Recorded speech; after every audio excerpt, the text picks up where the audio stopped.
สวัสดีครับมาพบกับผมเทิดศักดิ์ จีมกิจวัฒนาครับวันนี้ก็สวัสดีหุ้นส่วนนะครับที่รับชมทั้งทาง Facebook รับชมทั้งทาง YouTube นะรับชมจากนอกในประเทศวันนี้สถานการณ์ทางการเมืองภายในประเทศนะจากตึงเครียดก็คลี่คลายจากคลี่คลายก็อาจจะกลับมาตึงเครียดนะแต่อย่างไรก็ตามก็วันเวลาเป็นตัวกำหนดสถานการณ์นะครับตอนนี้นะในเชิงปรากฏการณ์หลังจากที่เรืองไกรเนี่ยได้ไปยื่นเรืองไกรก็ฝั่งเสื้อแดงนะฮะไปยื่นต่อผู้ตรวจการแผ่นดินที่จะขอให้มีการเลือกตั้งเป็นโมฆะเป็นผู้ตรวจการแผ่นดินบอกว่าจะเร่งดำเนินการให้เร็วที่สุดนะครับว่าก่อนที่จะมีการประกาศผลการเลือกตั้งอย่างเป็นทางการก็คงจะทราบแน่นอนนะว่าการเลือกตั้งจะเป็นโมฆะหรือไม่อีกส่วนหนึ่งฮะศรีสุวรรณจันยานะครับก็เป็นนักร้องอีกท่านหนึ่งเหมือนกันนะครับนี่ก็อยู่ฝั่งเสื้อเหลืองก็ไปร้องนะครับผู้กระทำความผิดโดยคราวนี้ก็ไปร้องอย่างปปช.เอาผิดคณะกรรมการการเลือกตั้งอ้างว่าปฏิบัติหน้าที่โดยมิชอบในมาตรา157และเรียกร้องให้มีการเอาผิดก็ราชชื่อไป300กว่ารายชื่อไปยื่นต่อคณะกรรมการการเลือกตั้งการยื่นครั้งนี้ก็มีประเด็นที่น่าสนใจเรื่องของข้อบกพร่องการทำงานของคณะกรรมการการเลือกตั้งซึ่งทั้ง2ประเด็นนี้น่าสนใจนะถ้าสมมุติว่าผู้ตรวจการแผ่นดินส่งเรื่องไปศาลรัฐธรรมนูญชี้การเลือกตั้งเป็นโมฆะการเลือกตั้ง24มิถุนายน24มีนาคม2562เนี่ยก็จะกลับกลายเป็นการเลือกตั้งโมฆะทันทีถ้าศาลตัดสินในขณะที่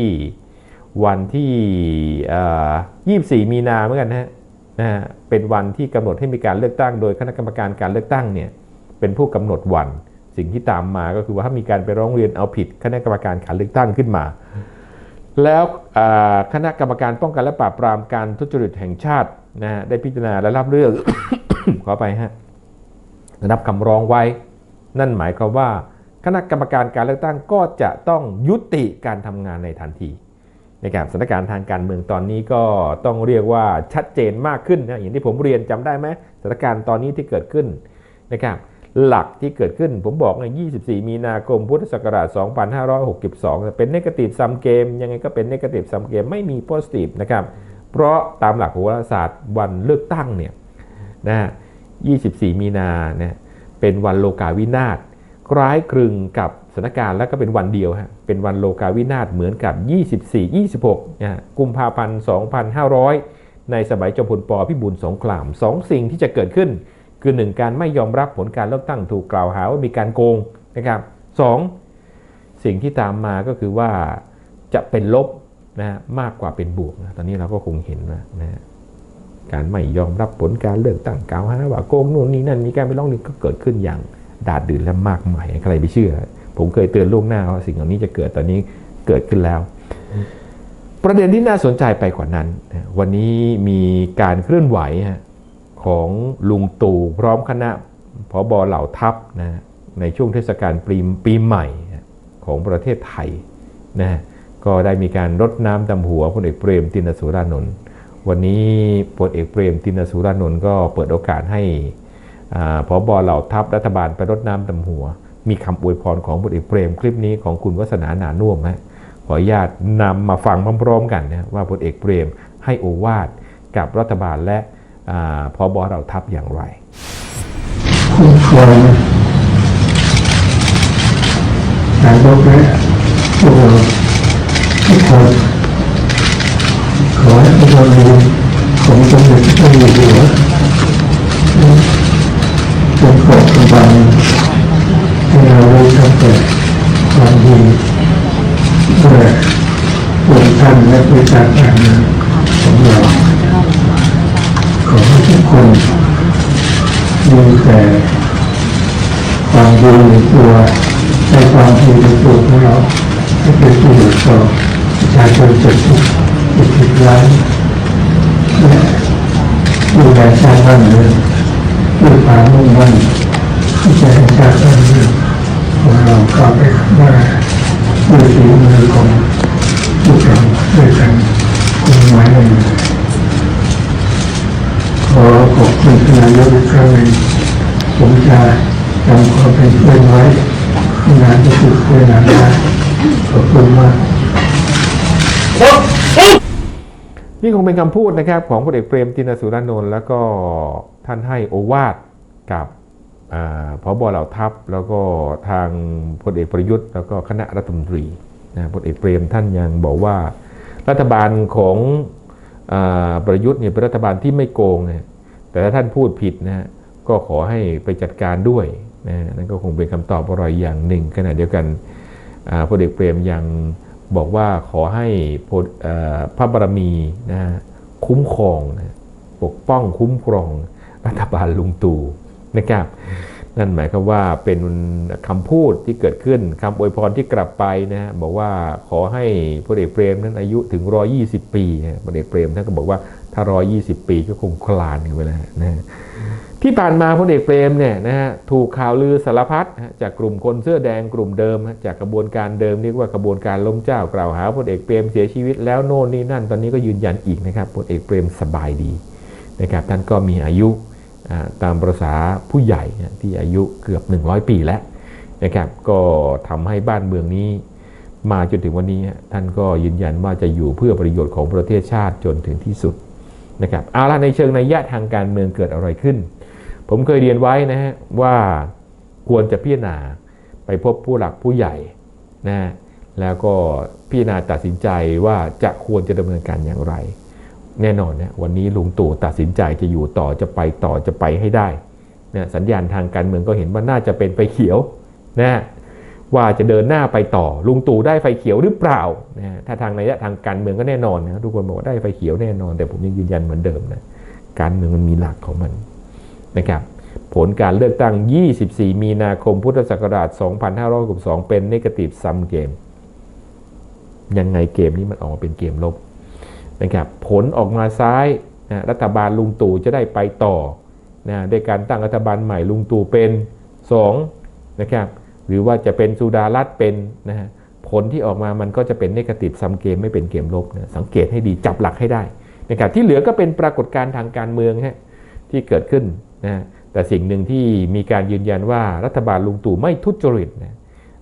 พลเอกเปรมท่านบอกว่าถ้าท่านพูดผิดนะก็ให้ไปจัดการกับคนที่ทุจริตซะนะก็คงจะบอกนะว่ามีที่ผ่านมามีสัญญาณอะไรแปลกๆเกิดขึ้นหลายประการล่าสุดนะก็ใช้คำสั่งตามมาตรา 44 พิทักษ์บิ๊กโจ๊กให้ออกจากตำรวจแห่งชาติ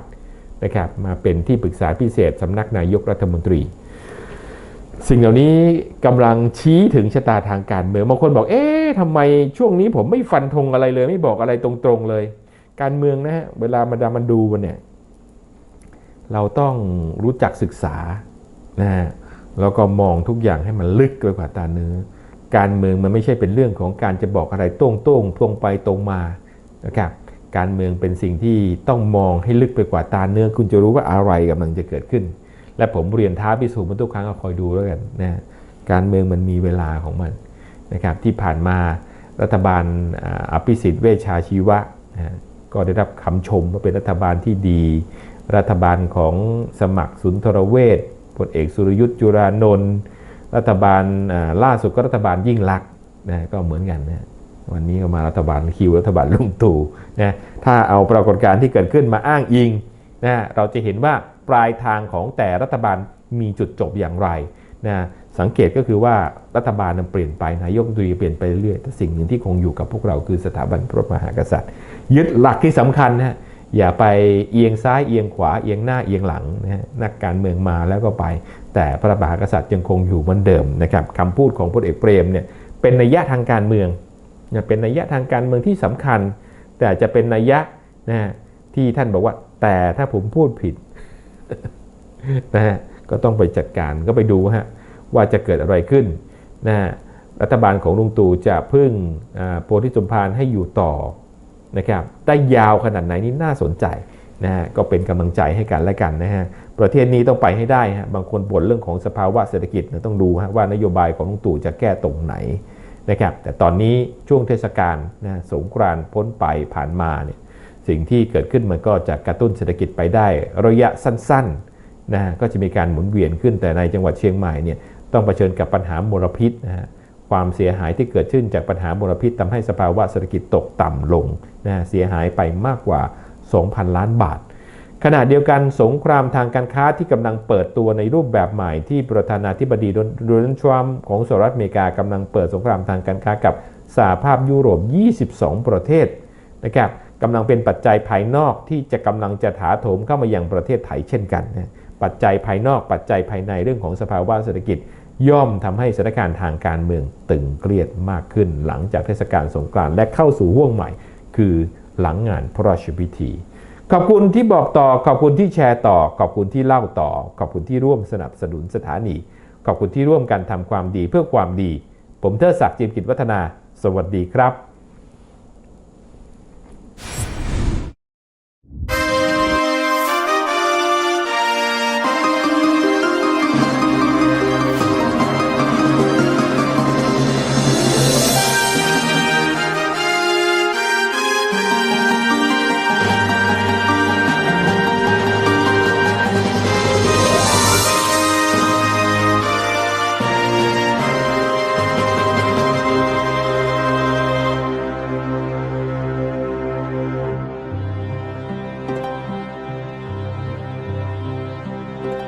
ชาติบ้านเมืองเป็นสิ่งศักดิ์สิทธิ์เป็นชีวิตจิตใจของคนไทยเป็นถิ่นที่อยู่ที่อาศัยเป็นร่มโพร่มใสของเรา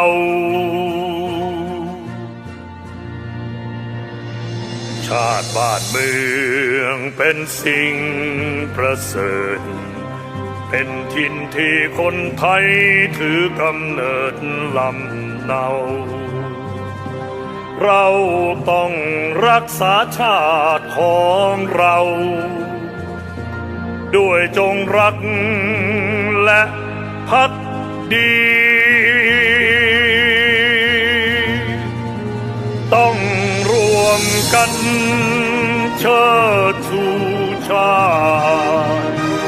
พัฒนารักษาชาติให้มีศักดิ์ศรี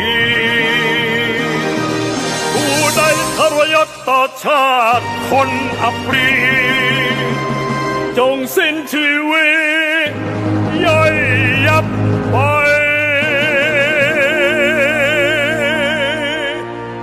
ขอพระสยามเทวาธิราชโปรดปกป้องคนรักชาติทุกสมัยผู้ใดคิดไม่ดีจันไรขอจงพินาศไปในพริบตา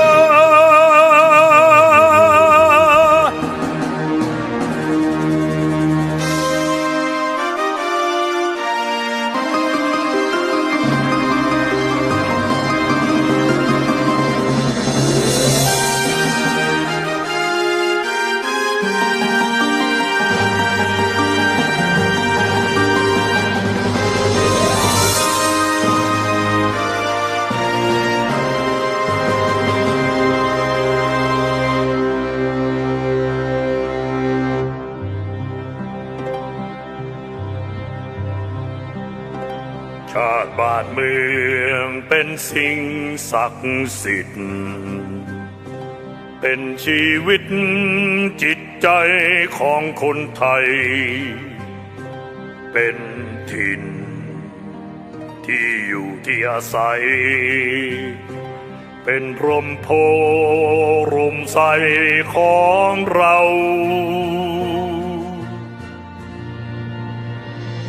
ชาติบ้านเมืองเป็นสิ่งประเสริฐเป็นถิ่นที่คนไทยถือกำเนิดลำเนาเราต้องรักษาชาติของเราด้วยจงรักและภักดีต้องรวมกันเชิดชูชาติพัฒนารักษาชาติให้มีศักดิ์ศรีผ ผู้ใดทรยศต่อชาติคนอัปรีจงสิ้นชีวิตย่อยยับไป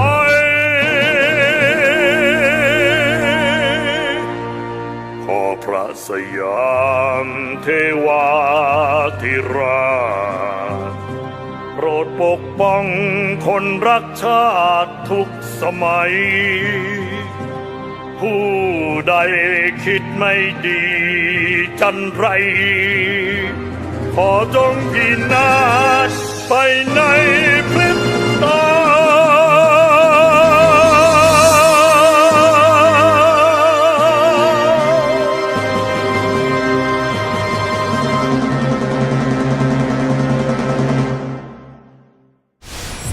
สำหรับหุ้นส่วนนะครับที่